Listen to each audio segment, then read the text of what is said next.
Hello everyone. For this episode, just wanted to share itong naging bagong turkey range namin. Actually, this used to be yung duck breeding range namin, and since biglang nag-decide kaming to buy turkey, no? So biglaan lang, nilipat namin yung mga ducks namin somewhere else. And then lahat ng mga turkeys, 11 of them, dito na lang pinaghalo-halo namin.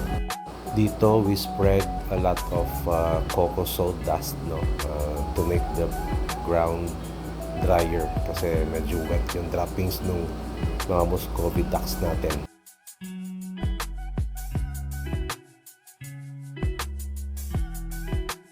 We also added a covered roost para magiging tulugan ng mga turkeys natin. On this empty space on the right, that's the soon-to-be expansion of our turkey range. We're planning to put up about 100 square meters of netted and covered area.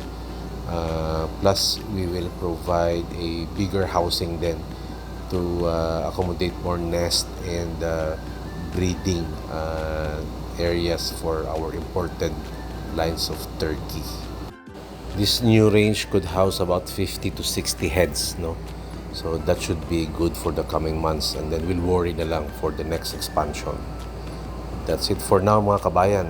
Thanks for watching.